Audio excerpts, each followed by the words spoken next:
Hey everyone, it's Jason. Welcome back to some Nova Aetas Renaissance. This is video number 8. We're going to go over some stuff that deals with the campaign.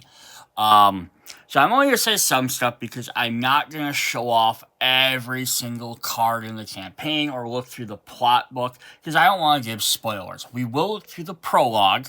I'll look at all the cards in there and kind of see how that interacts. Granted, there might be some spoilers, or there's obviously going to be spoilers, but since it's the very first mission of the game, I kind of figure anyone plays it, it's going to get spoiled when you play it anyhow. But I'm not going to go through. I might show off a couple other random cards here and there, just so you can see some of the other different stuff and how it's set up. But I'm not going to try and show off as much as I can. And then we're also going to look at stuff like what are side missions, and we will look at some of those a little bit more in depth. Again, everything in here is potentially spoilers because it's still with the campaign. So if you don't want any campaign spoilers, you'll probably want to just not watch this video. I'm going to go over like kind of what you do during the campaign first. Like what you do during steps, in between phases and all that stuff, like the rest steps, going to town, doing all that stuff first. And then after that, I will remind you about spoilers when I'm actually going to start showing off the cards. Because if you don't want to see spoilers, you don't have to. Towards the end of the video, I will also look over the hunt cards, which are side missions, and we'll go through all those, and those are also going to reveal their rewards. So if you like to see what your rewards are for those, you can check out later when we get to the hunt stuff.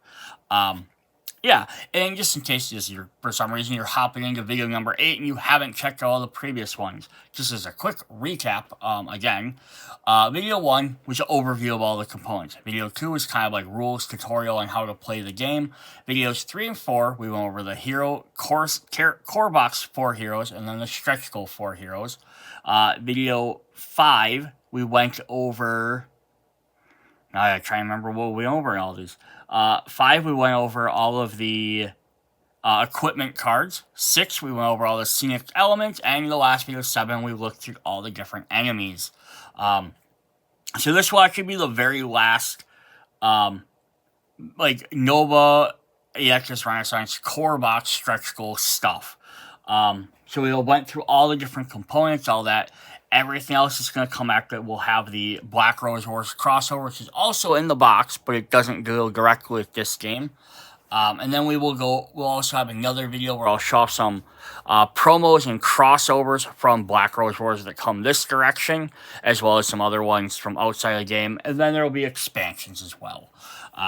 So if we jump into the campaign section of the book, which is at the end of the rule book here,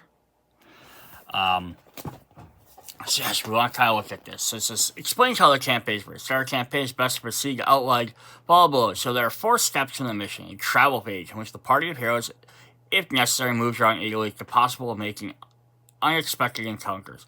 Setup page, which is the table set for the mission, equipment, skills, and selected for heroes. The mission page, where the heroes take part in the mission, followed by direction on the mission card. Plot book, game stuff, reagents. These are the core of the game. And then the rest space settles in towns and villages where the current mission takes place to allow upgrades to various shops. So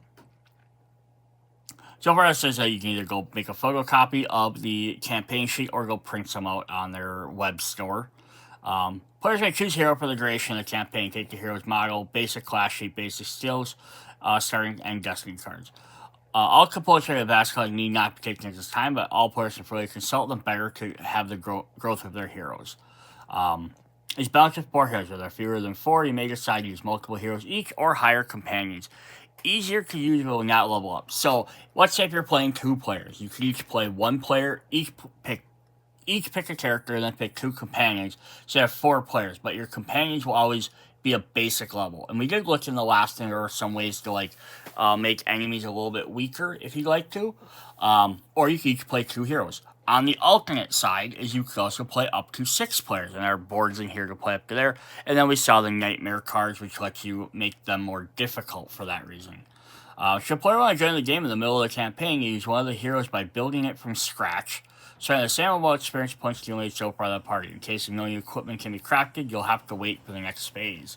So that's actually fun too. So let's say, because this is a fairly lengthy game, and let's say you're playing, you're like, oh, we're getting together Thursday night to play with the group, and you know, our third player can't, third or fourth, one of the four people can't show up, but someone else would like to maybe join in. Cool. So instead of having them play as that person's character, so that way they're not changing and doing stuff, maybe they're like, hey, I'll start my own new character. And then that way, if they join in during missions, if one person leaves, the other person can pop in occasionally. They just have to give them the experience points up, so you can level them right up. Which is pretty cool.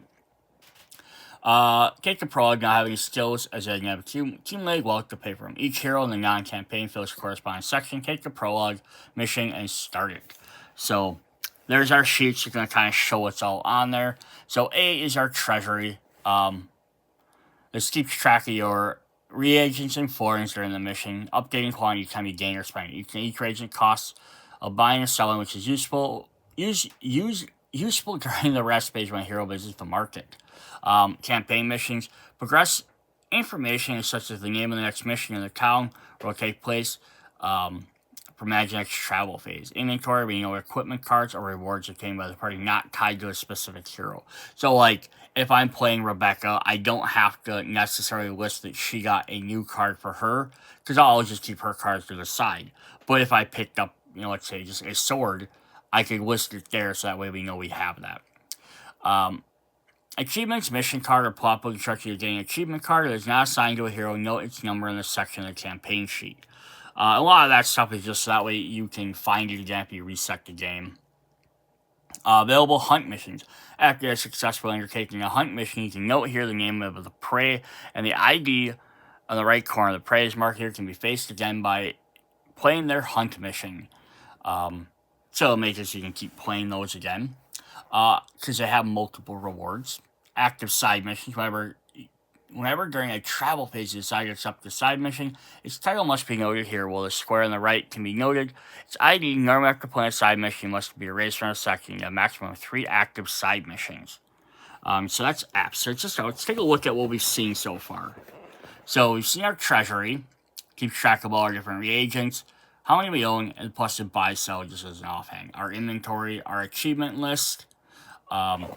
So our achievements are going to be, like this is achievement card, and this is achievement number 1. It's a bull key, so you're going to list its card number 1.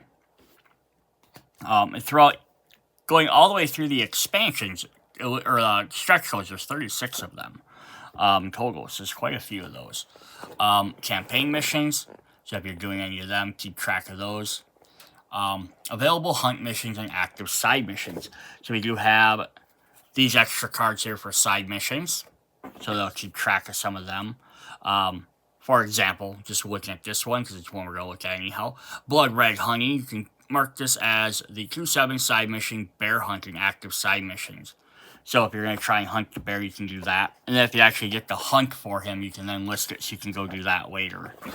Alright, what do we have on the other half? We have, other half only has a couple of things on there. So we have G, the hero. Note all their information about these 4 sections. Name, adventure class, equipment, bonus cashing to, achievement cards assigned to them, injuries gained, not yet healed, all that stuff. Experience, keep track of your experience, which destiny cards are resolved, which characters decide to enhance, skills you acquire and their cost, and the total spent of the acquisition of skills and experience points. So there's the bottom of our thing. So if I'm, again, say if I'm playing Rebecca, I can do that. If I upped her to Necromancer, I can list that. She has a bonded equipment. There, if I have any specific achievements, I can list their numbers on there. Because some might go to specific characters versus just being like the group stuff. And then if I have any injuries, keep track of all your experience. But now this is kind of neat. This is a listing for all 4 characters, as opposed to like each player getting their own specific sheet to keep track of. That'd be how many destiny cards you have, 1, 2, 3, or 4. So it'd be like 1 and 2 would be your basic class, and then 3 or 4 you're upgraded. You have 6 total, but you can only use 1 of the other advanced classes. if you've upgraded any of your skills at all, your different skills you acquired, how much it costs, experience points. And again, lots of this is so that in between matches you can, or games or whatever, you can quit and you can come back and you don't have to necessarily be like, oh crap, what was I doing this or having a, it just keeps all your information tracked for you. Alright, so playing an actual mission. Previously mentioned, 4 phases might perform in specific order. If you're playing the first time, it's recommended you tackle the tutorial first, where you can learn the beginning. Then begin with the campaign. So it does mention playing through the tutorial, which we did look at in, again, video number 2, but we didn't go through all the way to the end. In the travel phase. In this phase, heroes move places. They will undertake missions, as noted in the corresponding slide on the campaign sheet. Warning, some missions indicate skipping this step, because you might stay in the same town or whatever. You're not going to necessarily, if I'm in Rome, I'm not going to leave Rome, run over to this other town, to the next town, go buy some stuff, and then come back to Rome, Perform all travel phases in this step order. Take all available event cards and shuffle them to form an event deck. So these are our various events we can run into. I could say they were side quests, but they're, basically the same thing. Open the map of Italy, consult the campaign sheet, looking for the counter village where the last mission took place and the counter village where the mission to be played takes. Each route between them shows a number of event cards must be drawn without revealing them. You have to go through multiple routes to get to your destination and have all the numbers listed. So perform a rest phase in Orvieto, then start mission to possess in Agricchio after performing the travel phase. So if I'm starting here, it's going to go 2, and I'm going to add 1, so I'm going to have to draw 3 event cards. More ones are available. You choose which one results in the drawing the fewer events. Once all the events are revealed, once all the drawing, reveal one of them reading aloud. Apply all instructions on it. Proceed this manner until you have revealed all of the events drawing. So it's going to add some various extra elements to the game, which might be like setups or ambushes, again, side missions. Setup phase, just setting up your game, so we kind of already know how to do all that. That's core gameplay stuff. Setting your tokens aside. Then you do the mission setup, where you actually prep the mission, look at your cards. It's going to tell you what to put where, drawing your different stuff. It does have some hints on the back of the cards. Occasionally, the black one, which is a starting one. Consult the symbol on the back of the first mission card with the black back. The symbol is useful for choosing skills, equipment to best tackle it. Enemies indicated faction will be present. So if you're fighting the Roman enemies who have lots of protection, you might, I'm going to switch up and have something that does more damage. You're fighting the Venice faction who have a lot more range in snipers. You might do that. If you're fighting, you might have somebody who can move quicker so you can get across the board faster, and so on and so forth. Just show other various symbols. Mission will water tile, mud tile, so plan for those. Takes place in urban or rural setting. So if you want, you have, generally that doesn't affect anything for gameplay wise, but it might be if you're out in the rural setting, the forest, you might have to deal with more trees being around, less buildings. Versus the other way around. It does show buildings or not. And the mission features a stealth rule, which is also another thing to come into play. Then equip your skills, up to your 5 skills. So pick which 5 you're going to use based on your stuff, select your equipment. Then we do the actual mission phase, which is basically just playing the game. Follow the missions, do that, figure out what you're going to do. Instructions continue your activation, picks up where they left off. Continue instructions note where they take place. So just follow the cards, do what you need to do. It's the core of the game. And then the rest phase. In this phase, heroes recover from their fatigues, heal their wounds, train, acquire new equipment by spending reagents, florins they have acquired. To perform the following steps, each hero has resolved their destiny card 2 may spend 2 to change their basic class to one of the advanced classes. Any hero, non-companion, can spend experience points to purchase new skills. Based on the end of the last mission, using the map of Italy, check whether the heroes are in a village or a town, indicated by either a castle or 2 buildings. Take the map of Italy, turn it to the rest side of the board. Spell the shops are indicated: artisan, barracks, bath, church, churrigan, mentor, and market, and inn. Decide the mutual agreement on which shops to visit. Each hero or companion using the last mission can visit a single shop by placing their model on it. All the shops have a capacity that can be different in towns. different towns or villages next to the name of the shop. So, like, for example, the churching in here, if you're in the town, the smaller one, you can only have one person go there. But if you're in the, why do I want to keep saying, if you're in the village, you can only have one. If you're in the town, the bigger one, you can have three. So that also kind of makes a difference, because you might, everyone needs to go heal, but you might only be able to heal one person.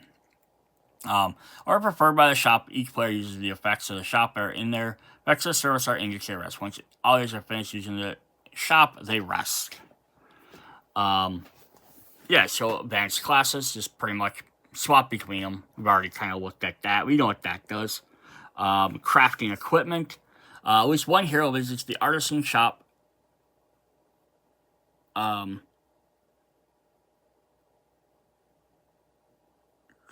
just see if it said we had to do anything special. No.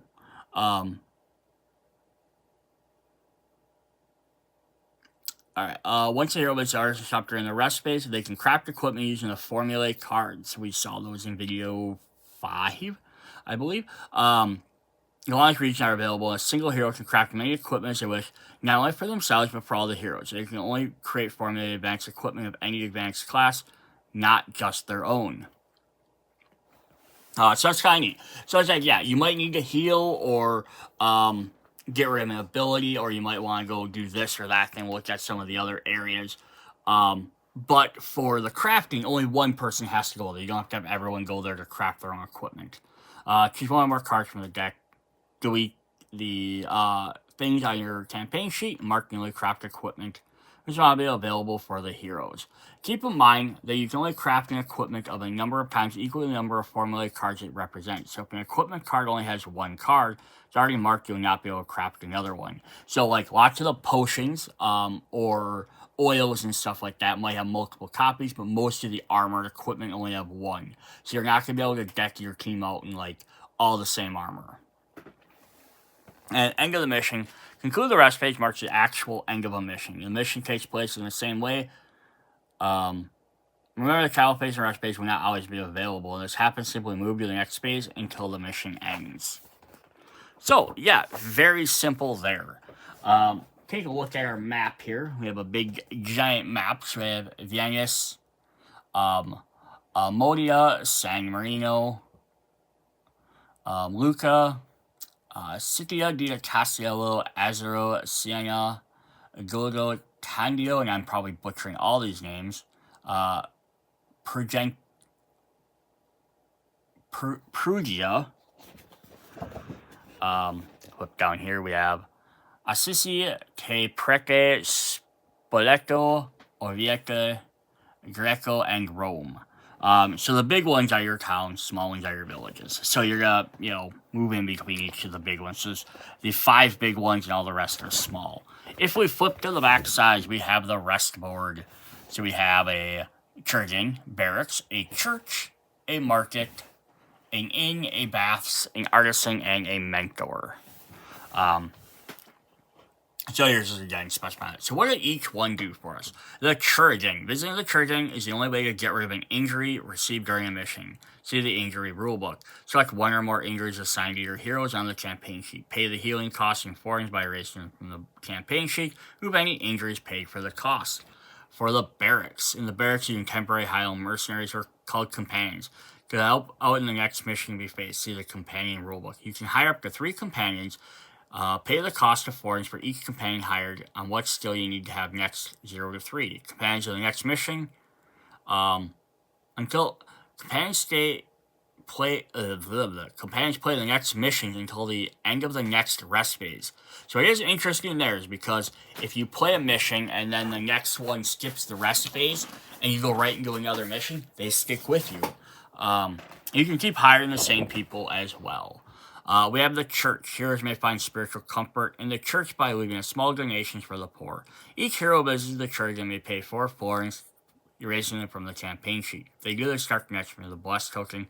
Companions do not visit the church. So, that kind of seems like a blessed token might be nice if you have the extra florins sitting around. Why not at least go get it? But also notice that only 1 or 2 people can go to the church at a time, so you're not going to be able to hand out blessed tokens to your entire team. The market. When visiting the market, you may buy or sell reagents. Only heroes need the shop. Only one hero needs to visit the shop to sell all the trades of their party. Sell reagents owned by the party by erasing them from the campaign sheet, gaining the value of foreigns, and indicating the sell column. Buy reagents by paying the value in the buy column. Sell equipment cards and gain the value of foreigns, indicating in the back. So if you upgraded, you could sell stuff. We have the inn, which all 4 can go into. The inn heroes can take their minds off things and gain or lose some foreigns by playing dice with other guests. Wager 0 to 5 foreigns by erasing them from the sheet. Roll 2d8s and apply the effects accordingly. Double 1, use twice as many foreigns as you wagered. 10, you win twice as many. 11 plus, you win the amount of foreigns you wagered. And all other results, you lose the amount of foreigns you wagered. So basically, you have to roll higher than a 10 to win. Again, could be interesting. The artisan. Visiting the shop is essentially crafting new equipment. Only one hero needs to visit the shop to craft all equipment. Baths. So are only available in the towns or the bigger areas. Heroes may visit the baths to rest and toughen their bodies. Each hero visits the bath may pay 2 florins. The hero who paid the entrance to the bath starts the next mission with the advantage token. So it's a neat way to get that. And then the last one is the mentor. The mentor heroes ask for help to relearn their skills. Any hero who visits the mentor can erase all their skills to recover the points spent and spend them again on other skills. So you can experiment with new combinations. Pay 3 if it is your basic class, or 5 if you're advanced class. Lose all your skills, keep your previous chosen advanced class. And you gain all experience points used to acquire them, except those spent to upgrade the advanced class. And you really spend any number. You have gained learned skills amongst your basic skills. Here's already gained the advanced class. You must acquire at least 3 skills from the basic class. So you can't erase all your basic stuff and then jump in and just have all your stuff for your advanced class. You still have to do your basic stuff. But maybe you're like, I haven't gotten my second destiny card yet. I keep leveling up. I may as well get all 5 of my basic abilities, right? And then you're like, oh, now that I've finally completed my second destiny card, hop back into the mentor, pay your 3 florins, or 5 florins rather. Erase it. Now you can pick just 3 of your basic, and you have more points to spend on your higher level ones. The only thing I'd say that's interesting about this is you might have to use as a group rule, which I don't mention, is between the market and the artisan. It's because the market lets you spend more. In general, as a market with everything, you can sell stuff. And I would personally play it is if everyone has to go to a different shop to do stuff. If someone's selling stuff at the market, they're gaining coins that get added for the next rest phase. Because at the end, then they all meet back up. He's like, look, I sold all this stuff. We have, 20 more coins. He can't be like, oh, look, I bought, instead of having it be like, I bought, like, this, and this thing, and then now the guy at Garrison's like, hey, look, my buddy just bought these. Now can I go ahead and make this? Or he get me enough coin. You could play it that way if you want. I feel like if you want to make the game easier, because then you could be like, I could buy these, then go to the shop and buy artisan and then make stuff, or use the money to like visit one of the areas. But I almost think it should be like you have to have it at the time. The only way that might break it might be the very first time, because you might not have earned enough to even do anything the first time. But that's what we have for that. So before we jump into looking at some more cards and stuff, we do have stretch goal stuff. So stretch goal is also going to bring up side missions and explorations. So we're going to look at those. We're going to add some new extra side missions in there. And we have some encounters in there too. And we're also going to look at location cards, which are going to actually change how the game works. But there was a map in here. I wanted to find that map quick. Okay, this is just showing just a smaller version of the map. I didn't know if it added something onto it at all. Just a smaller version, so if you don't have the big version out, that's kind of nice too. If you photocopy this and print it out instead of having this big giant map out, you can keep this little tinier one. Cool. So, yeah, let's look at some of the different cards, and then look at the exploration and that stuff. So not to get into too much spoilers, we're going to look at these exploration ones first, I think. And then we'll actually look at what some of the side missions are, or the missions are. No, we're going to look at the missions first. Sorry, I'm all over the place. So this is the stack of mission cards for the core game. This is the stretch goal added ones, minus... I'm missing like 5 cards I have set aside for one of the hunt missions. But yeah, so this is a lot of stuff for the game. But again, this is going from, we have 2.6. So we have starting with 0, 0, and then it goes up through, I believe it goes up through 0.9. So it ends up being 10 missions in there. Yep, so we have 0.9, which is our 9th for the kind of like first chapter almost, and then it jumps up to 1, and that goes 1.0 through 1.9, so there's another 10 in there, so that's 20, I believe 26 basically missions that you get to play through, and then the expansions also add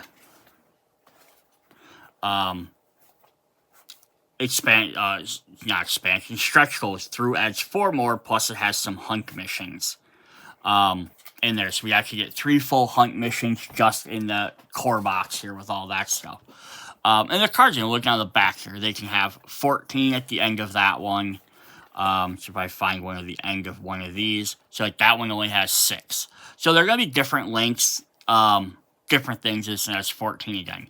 The length of it doesn't necessarily mean it is any easier or harder. It just means there's more or less components added into it.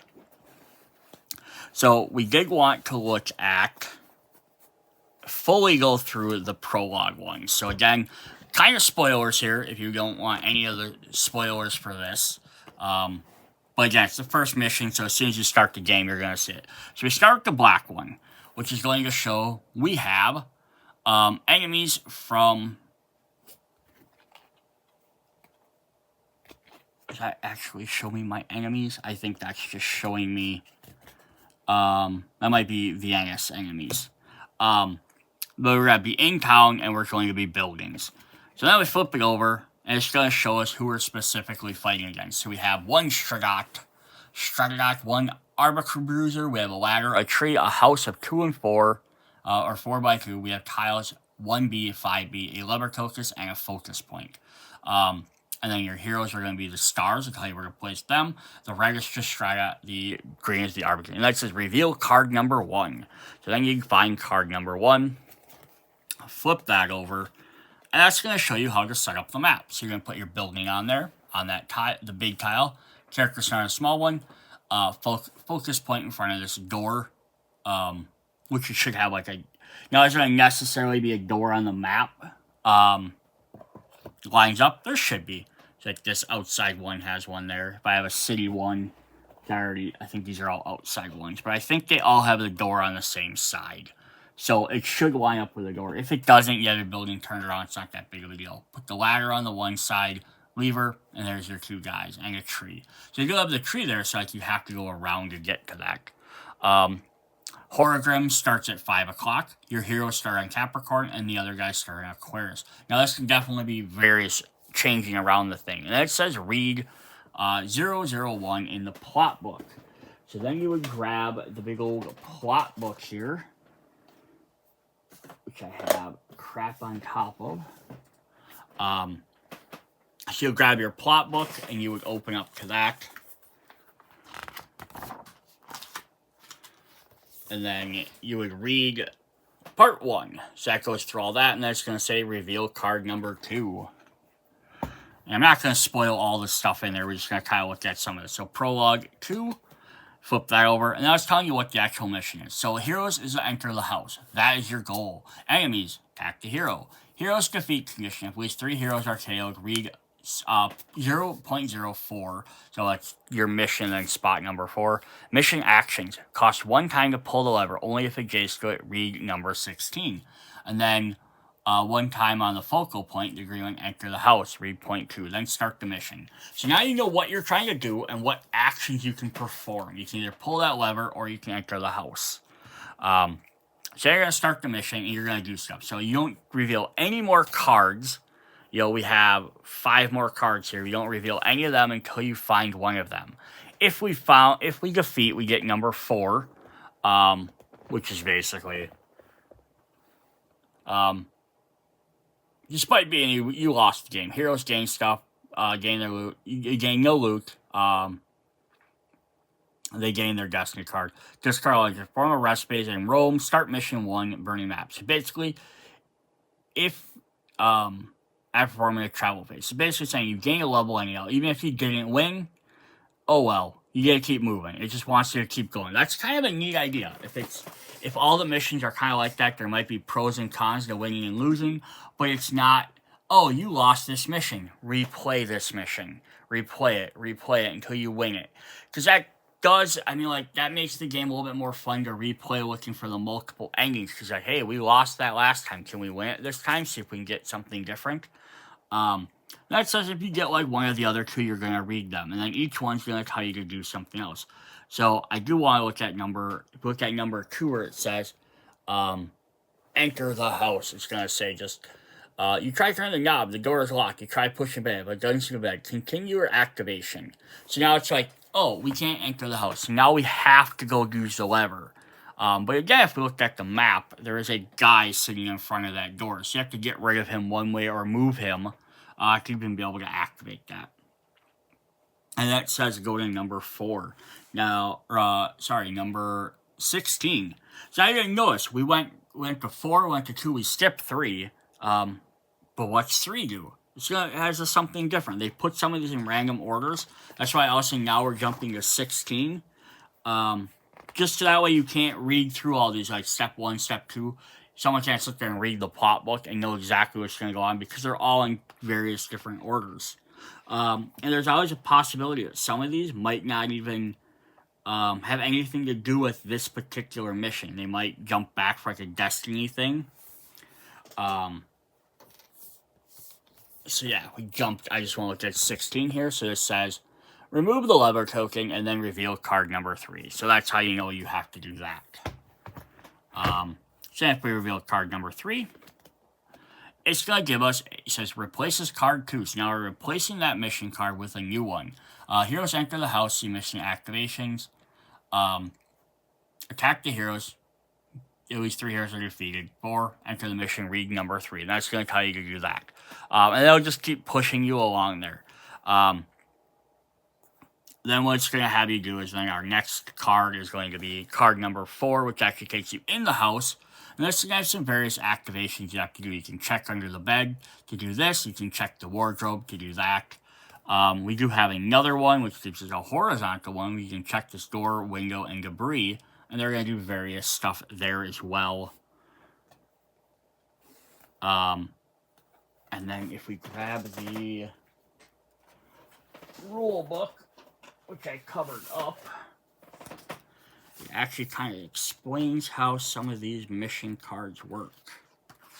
If I can find the exact thing showing. Now there's a bunch of other cards in here that I'm not gonna get to every single different type.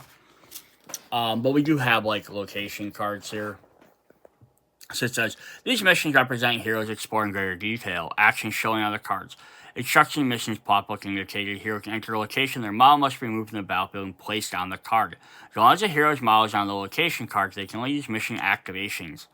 If the location card shows an exit, which is a little door there, it counts as a mission's action to exit the location and follow the directions on it, which will normally be indicated by placing a hero's model on the battlefield, focus point, or the nearest square occupied. There's no limit to the number of models that can be placed on a location card. A hero's on a location cannot be targeted by other models, and enemies ignore them. So, if I have all my heroes, one guy can enter the building and just be looting around while the other 2 are working on taking out the rest of the enemies. Or they could all start going in and start activating all these things more often because they each do a different thing.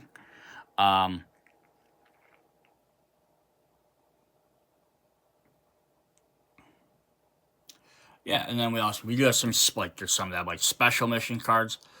Some missions have particular appearances such as letters, illustrations, and small spaces, place tokens, and it explains on each one how those basically work. So that's why I'm not going to get too much into every single one of those. One of those were also the stealth card. So I just want to kind of show that we do have some missions require stealth use. The stealth card and token. This rule is used in a mission. At least one mission bears tracker which replaces a stealth token. So it's going to have a special card that shows a stealth tracker. Little spoilers for that then. Mission has stealth token on the mission card and the lowest slot among them. As long as the token is on the card, follows the rules. Enemies' value is considered 1 and never target a hero who are not within their sight. Heroes who attack enemy gain an additional roll for each attack test. Yeah, so very cool. So you gotta basically have some stealth stuff in there. Yeah, and it should tell you to proceed if you read certain things. If it's on that specific symbol, then you read that note. Yeah, so that's embarrassing. There's a stealth token there. Again, there's some other ones that have special things, but we're not going to get to every single one of those. And then eventually we're going to do is we'll get drawn. This replaces card number 3, which we go back to card number 3 was our previous mission cards. We have a brand new mission. This is a brand new map that we have to play on. So you're going to set the map up like this. You have some bushes. You have some, your red ones are going to stay the same. It's actually tell you in the book on how to set these up, so it might tell you what to do with each of these things. There's 3 heroes on a square in the red area. Read this 10 spot. Enemies attack heroes, 3 KOs, enter the house, and if the group has a little number 9 on here, which is the achievement, you get to read number 20. So if you did something earlier and you succeeded, you get to read that. And then there's the house with the extra stuff on there. So yeah, we have just different things that are going to tell you to do stuff. So it's like, each one's going to tell you to do different things. I'm just going to move this quick. So like this is going to be for that setup. Take from the following game block. Tile 2B, 2 bush, house tree, focal point, wood. Real card 6, place a straw activation token next to the sector. So that's kind of telling you how to set that up. There are going to be some other ones like, if you check 13, says you rummage through objects, you'll find nothing. You draw 2 regions. Place a cube on the wardrobe. If a 4 or 7 are revealed, and then continue your activation. So that's how you do whatever this is. You can gain number 9. So basically, it's like, you don't know what order you have to do some of these in. But each one's going to give you extra different things. Like this shows there's 21 different things in this particular mission. Yeah, so that's very cool. Again, I don't want to dig through every single thing on here. But there's a lot of really neat stuff in the game. So I do kind of just want to do a quick run through on here and see if there's any other interesting ones to show off. So like here's a map we're going to get. We get like a town map. We have like a well and a bunch of buildings, so a little bit bigger maps. We've already seen some of our allies. There's sometimes story cards. They're double-sided, add some more lore to the game. Some maps are a little bit different shaped, which are also interesting. Areas you have to go through. You get various other things like this one here is going to mention that stealth. Like there's a big old beefy town, right? So that's kind of fun. Like you have big thing using small tiles to do some other stuff. We saw him earlier. We did a fight one of him. We saw him in a previous spot. This one's kind of fun. We have to actually play against citizens. They're going to have a mystery token, so they're going to be all over the map. So that adds something. Just instead of just defeat everybody, we're going to have a different goal in the game. Here's one of the special mystery ones. Special tiles. I don't want to go. Dang, I want to show off every single thing. Get another different one there. We have something like this. We're just going to check all these stuff, and you're going to mark off which ones. We have some primeval characters as well. Here, this one has like that water map on there, which is really cool. Trying to just see who else we have. Like this guy replaces Bully with the Raging Guardians. We get a different version of him. Yeah, there's another stealth, one of them stealth cards. There's another locations. We get some more of them throughout the game. So yeah, a lot of different stuff. So it's not always just go in to feel the enemies. Because again, this isn't a dungeon crawler game. I do want to show off this. So kind of a little bit of spoilers here. But I like this is we have one map where you have to fight against the Horsemen of the Apocalypse. And it says either use this model of this character to represent war, or if you have Black Rose Warriors Rebirth Apocalypse, you can actually use the miniatures for their card, and then they have a replacement card. Otherwise, they have the exact same stats. But yeah, that's actually a really neat extra mechanic. And then sometimes they're like areas outside, they're not just always inside the buildings. They were trying to do stuff. I'll try to see if we have any other interesting things. Like, I love this one, which I kind of mentioned on the map tile video. Like here, the water's underneath, and you formed a bridge across. You can crawl up this house to go over, so that's kind of fun. It's a different way to set up some of these different maps. We have like that bomb one we saw here attacking one of the towers. This is a big long map. So yeah, a lot of stuff. And I'm only through part 2 on here. Or I'm only in story chapter 1 when I'm scrolling through some of this stuff. We have some stuff related to these gems that we've seen, some more water tiles. We did mention Pope and Dodge. So there's them. You get to fight them in this game. And again, if you end up buying the expansion with their miniatures, you'll have those to use. Yeah, so I'm not going to spoil too much towards the end. And then even jumping into like the stretch goals. So we have some stuff there as well.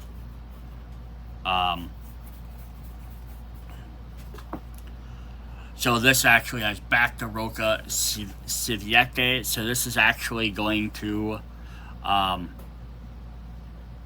set up our big giant extra tile we kind of looked at. So we have this.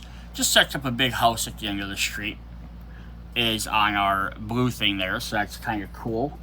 But even said like this, it's going to add students as Swiss keepers. We have some of our characters, but it doesn't immediately just add in all of the stretch goal characters in there.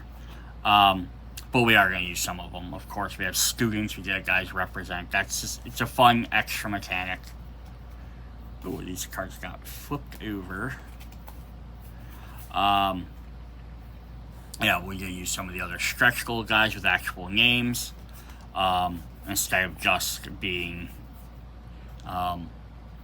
instead of just being generic characters, they actually have specific versions. So that is what we have for those. I want to look at the hunt missions, which are a little bit different. So we are going to look, we do have one for the Chimera, and we have one for Arcane. Which are our big Chimera and our big Spider. I'm not going to go through their actual setup on how to do everything, but I do want to look at the hunt for the bear. Alright, so the bear for the hunt is actually listed as the final act. It says 2.7 on there, but it's kind of more of a side mission of the game. And these will be hunts that you can get.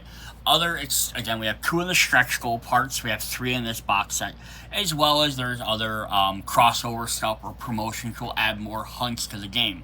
They're kind of, again, like little mini boss fights. So they do work a little bit different than some of the other missions. This one only has a token. We don't have a miniature, but if you have a miniature bear from Black Rose Wars, you can use that. So I want to fully go through this mission. I'm not going to show off the other 2. So, hey, they'll let you be spoilers for those guys. But this, I figured you'll eventually get through anyhow. So it says, use the bear model token, bear action deck. Do not shuffle this or reveal this deck. So, they have their own special hunt deck. Which does not get special, but gives them special activation. So, the hunt characters don't just get that enemy card, which says, hey, here are their general stats, and this is how they attack. They have special cards that indicate what they do, so they're a little bit more challenging. We have 1 bait token, 4 trees, use tiles 1, 2, 3, 4, and A, and then it says grab rewards cards 0, 1, 01 through 04. So we get 4 different reward cards. The bear and usage model token. Read the back of card number 1. So then we have card number 1 here. Says, you have come to the forest carrying a bait to attract a bee, a sticky jar full of honey. It seems to find it appears to be working admirably. In fact, you go down the little trodden path and a terrifying roar breaks side. Brace yourself to face this huge animal. Each hero rolls a dice. The hero obtains the lowest results per beat dice, gains the bait token, and places on their hero sheet. Reveal this card. So this is how you're going to set this up. There's your 4 tiles. Each character is going to be by a tree and the bear in the middle. So very simple. Time starts at 1. Capricorn, Aquarius. Read the back of card number 2.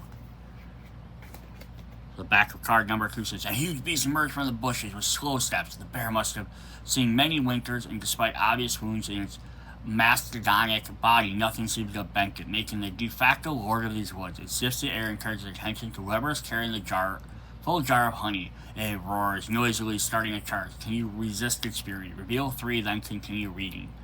So reveal card number 3. So then we reveal card number 3. It's going to show the bear. So this is its stats. It doesn't have the timer on there because it's going to activate according to its hunt deck. It can C8, has 6 defense, and 25 health. So now remember, most of our regular characters only had like 10 health at most. For some of the monsters, a little bit less for most of the characters. They had 5 or 6. That's bait, so we can't get a lot of the tokens. But he has a basic attack of move, does 3 damage. She has swiftness. When necessary to determine the order of activation, his model is considered to have 8. So he's going to go pretty fast. Relentless. The bear suffers 3 or more injuries from a single attack by a hero. It performs 3 dashes to move away from that hero. Glutton. If this model kills a hero with the bait, with either an attack or reaction attack, discard a bait token from the battlefield. So he is going to target heroes with the bait, hero with the highest Prolium, and then heroes with the closest, the most damage, and then whoever's the closest. And let's come back and finish reading this. The bear token represents the bear. If the bear is among the available hunts on the campaign sheet, you may decide to shuffle the deck of its action cards. Reveal this card. So what this means is, if this is the first time you're fighting him, his deck is going to go in a certain order. It's going to go card 1, card 2, card 3, card 4, up to card 16. If you added him to the hunt, which means you're fighting him again, you're going after this bear a second time, because maybe you didn't get all the rewards, you're trying to get some extra stuff. Now you can shuffle it, so you don't know what's going to come up. So it does make that a little bit exciting as well. And it says reveal this card. So now we flip this over, and this will actually tell us what our mission is. So the bear is defeated. Reveal card number 5. Heroes defeat. Lose 3 heroes. Reveal 4. If a card to be drawn from the bear deck is not possible, do so. Reveal 4. So you are on a timer. He only has so many actions before the time runs out. Special rule hunt. This mission follows the rules described under their hunt missions in the rulebook. Bait. A hero who has the bait token. The hero is considered to have the bait token with them. Mission actions. Spend 1 hanging the bait. If only if you have the bait token on your hero sheet, choose a hero within 6 spaces on your line of sight. The hero takes the bait token. Start the mission. Yeah, so very fun that we get to do that. So what does the hunt say in there?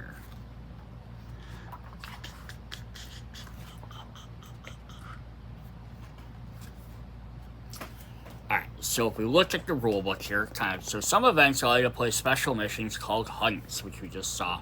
If you're defeated by the prey, you normally delete the hunt mission from the active side mission and put it back in the deck. If, on the other hand, you emerge victorious and gain one of its rewards for the first time, erase the mission tile from the active side, mark the prey's name on its hunt mission along with available hunts. The mission of hunting a prey among the available hunts can be played again instead of a campaign mission. You may decide to play a hunt instead of a campaign during the setup phase. So just give you something different to do, too. Maybe you have like a shorter time frame to play or something. And you mission player against prey, particularly powerful enemies with different rules than regular missions. When you play on these missions, take gamble following normally. Unlike campaign mission, the management of the prey's deck is entrusted to a deck of cards describe its behavior, causing for movements and attacks. Place the action cards face down, stacking number 1 on the top. Mission deck referred to its name by which it belongs to. So, for example, the bear deck. When a prey activates, perform these steps. Resolve all effects of the skills, traits, and stats token held by the prey that are resolved at the beginning of the activation. Draw the action card at the top of the deck. On the hologram, move the prey token number of sectors indicated by the action on the card. Resolve the action card in full, making sure the prey performs all actions applied. If the card indicates target hero, follow the priority on the prey card. If it indicates specific target, follow that one instead. So right there, you'd spend 2 on there. Place a new resolve action card face up in a discard pile. Resolve skill trait stats token held by the prey, and then end its activation. Yeah. So, yeah, pretty much what we just went over. It does mention here, prey does not have a speed characteristic. Always spends the time indicated drawing on the action card. It says all prey have the swiftness roll, which indicates the value for the time. Activation in order needs to be determined, does not indicate the time at the disposal. The hunt mission ends immediately with one of the following. 3 heroes are KO'd, prey is defeated, or activates its last card. If the prey is not defeated, you do not gain any rewards, but you can always try again. If the prey is defeated, separate mission cards that indicate how many rewards you get. And then we have, usually each hunt has sport-specific reward cards. Take 4 reward cards indicated by the mission, place them face down. Count the number of prey action cards that have not been revealed based on the number, how many cards and how many reward cards you get. Reveal cards are placed back in the box. Attempt to obtain requires repeated hunts. So, that's really neat. So, you might have to fight him multiple times. But basically, the quicker you can defeat a guy, but let's say we go and fight, we're rowdy. Let's go fight the bear, second mission. Right? We played 2 missions, before we do the third one, let's go fight the bear. It defeats you horribly. Alright. That sucks. Go back, rest up, play a few more missions. Alright, we did mission 4. For mission 5, let's go fight that bear again. You beat him, but he has, 16 cards, and it takes you 12 cards to beat him, right? So you only get 1 reward. Alright, this bear is still too big for us. So you come back after mission 6, and now you guys have all leveled up to your advanced classes. And now you can beat him on 8. So now you get 2 more reward cards. So now there's only 1 left. So at some point you have to decide, hey, we can beat him pretty easy. Do we spend one of our times during a mission going to do this, or do we not? The only thing you have to worry is that if he KOs you, you're going to get injuries, which then you have to spend more time and money going back to repair stuff. So that's kind of a downside there. Alright, so it said, if you defeat him, so we'll just look at this, it says draw 4, some text there. If the bear is not among the available hunts, put the blood red honey event back into the event. If present in the bear hunt from the active, if present, cross out the bear hunt from the active mission, or on the rest page in the town where you're next to village. So if he defeats you, if you have the card, if you drew the event card that did it, you can shuffle that back in, so you might end up finding that again. You have to find them out. If you lose, and you already had to hunt, you tried to fight him that second time and you lost, or you beat him once, you go back to fight him again and you lose, you lost track of him. Now you have to go find him again. Just kind of a neat idea. And then the last one is, bears failed to resist your onslaught. Take the cards revealed. Count the number of cards. So if there are 0 to 5 action cards revealed, or left, gain 1 treasure. 6 to 10, gain 2. 11 plus, gain 3. So now you say you're only going to gain 3 of the 4 every time. So you have to fight them at least twice to gain all of them.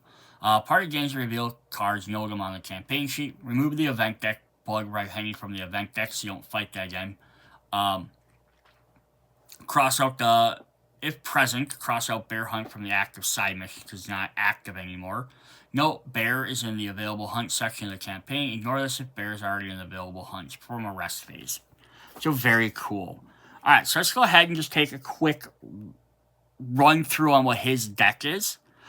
Just so we have an idea of what they do. I'm not going to go through the ones for the other characters either. I just want to kind of show off his.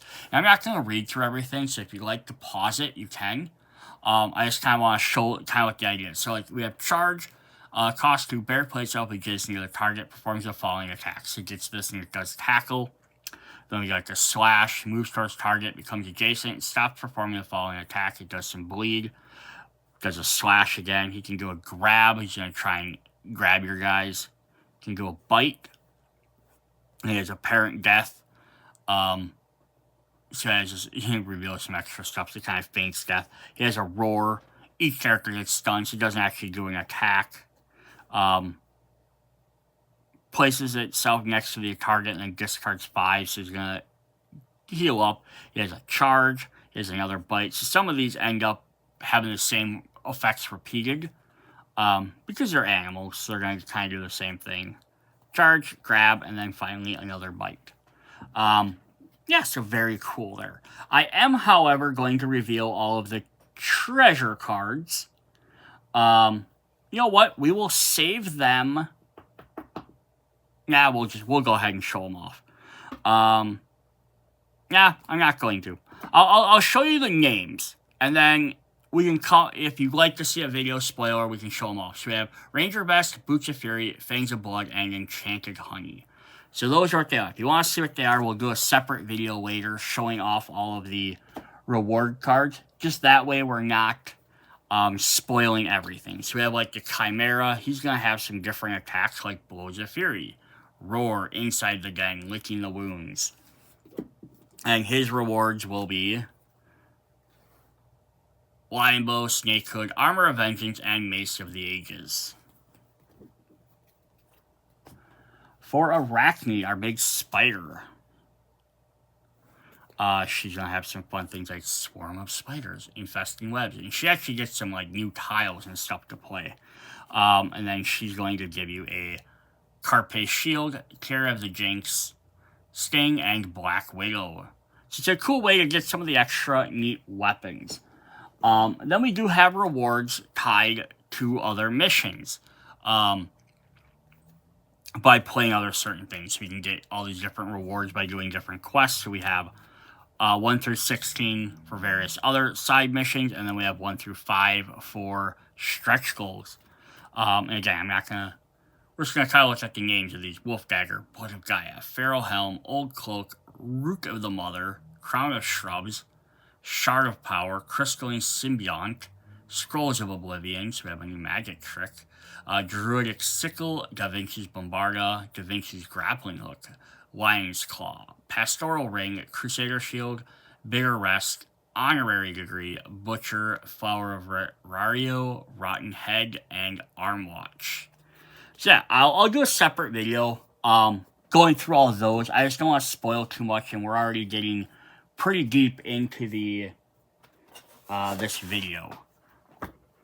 So the next thing I did want to show off, though, is we want to talk about are some of these side quests. So we have exploration we can do in this game. So we already looked at the scenic element before, but we have exploration on a new type of side mission to be added to your campaign. Add the 4 event cards from the exploration to the event decks. These are just special ones we're going to add to this one, which are mixed in here somewhere. I probably mixed them in a different deck. One of those 4 events starting the trial phase may undertake exploration as normal. Side mission may not mark any tiles in the active. If you decide to undertake these missions, will be compulsory, be at the next mission you play. Otherwise, you do not decide to undertake it. So they're just special ones that you get to do. Exploration missions are randomly generated using 3 types of cards. Shuffle the exploration cards and draw 1 randomly. This card provides the following information: mission tile, narrative text, and paragraphs. So it's going to give you like a special little mission. Let's just shuffle the faction card. Randomly draw 1. These will determine the enemies you're facing. Read the paragraph indicated on the exploration card. Provide a small introduction on the map. You may use any tile available as long as you indicate size. Place the hero's tiles and scenic elements shown on the map. Number of random scenic elements you'll need to place indicated on each tile must be the setup at the time. So just kind of give you like a little bit more of a random mission that you're going to do, and that's where the scenic elements and stuff pop up. So if we kind of look at those, there are gonna be stuff like Battle of the Oranges, Ambush, Furious, Roadblock, Skirmish, Don't Steal from Thieves, and The Crossroads. So these are going to be in the scenic plot, or the scenic stretch goal plot book.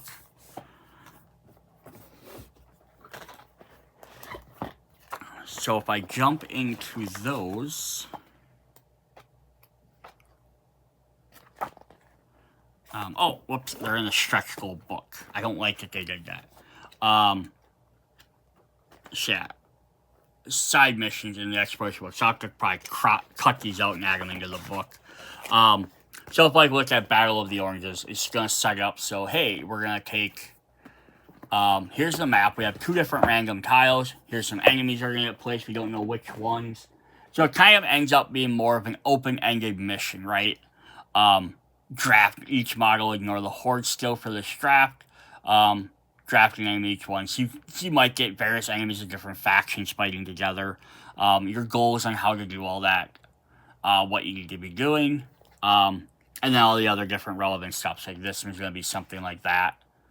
So yeah, very interesting extra little missions you can do with those.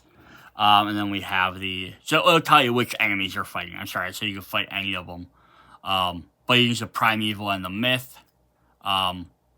The Rome and Mercenaries and the Vienna Mercenaries. And then eventually, hopefully, I think one of the other expansions coming out is going to add another faction. So hopefully they'll have a card like this that goes with that, so you can add those guys in there as well.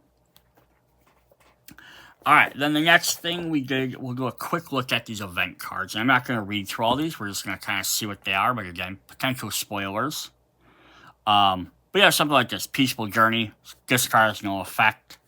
Wet Day, Lucky Day, Clouds of the Horizon, Empty Road, Traveling Magically Immediately. Create a spell category form using one of the reagents indicated on the card. Two different things. Traveling Gunsmith. Immediately create a weapon category form with 1 less reagent. So it's going to help you get some extra items.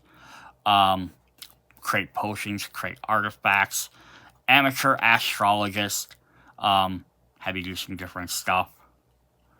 The Watchmaker. So this is actually, now you can mark side quest number 4 in the Fox's Den of the mission. So this is how we're going to add these guys in here. So side quests 1, 2, and 3. May play a random exploration mission, so we have those 4 cards. And then we have the ones for the hunts. So yeah, cool. And then like anytime they add a new hunt deck or side mission on there, they can just add these in there. And then these can get, it's a neat way to just be able to add these quick little side characters and things in the game. The last thing we want to look at in here, the last 2 things, is we have our achievements.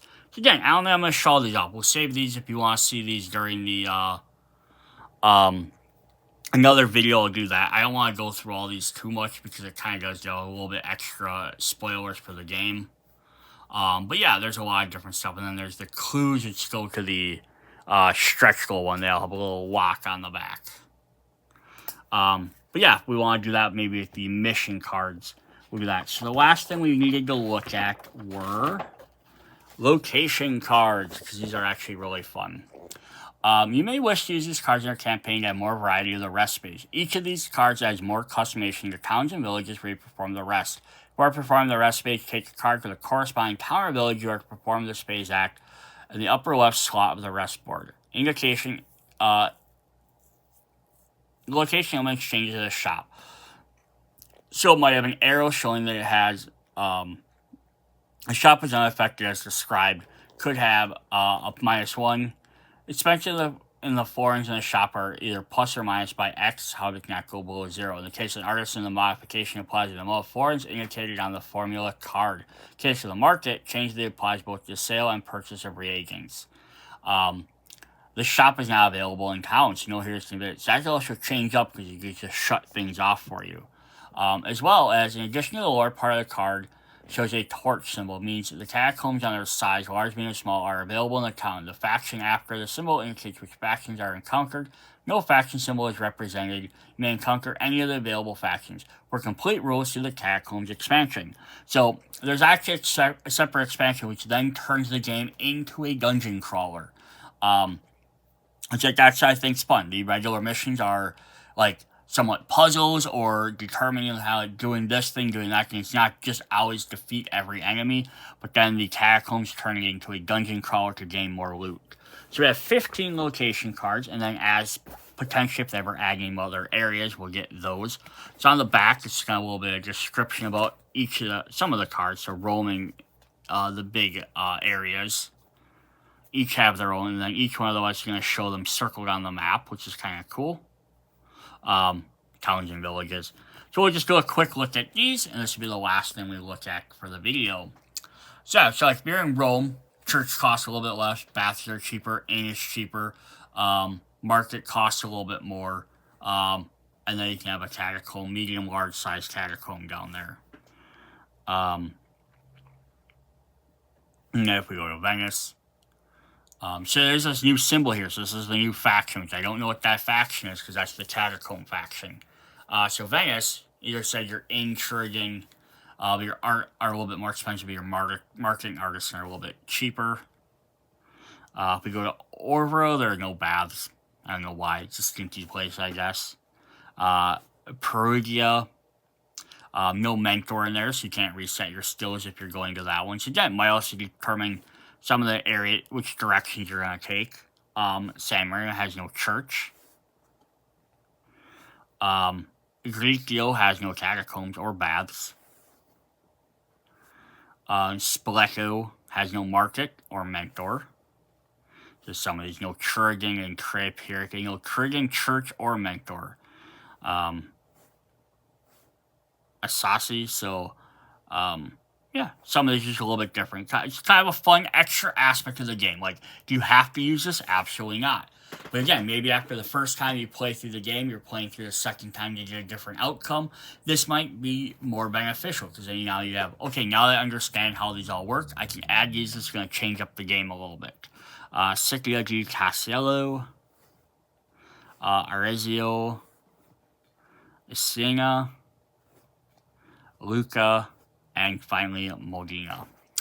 Alright, that is what we have. So, that is video number 8. That is all the stuff from the core box, except if I do another, if I do the other one showing off the artifacts and the reward cards. I think I'm going to hold off on them. If you'd like to see them, hopefully watch the videos, let me know.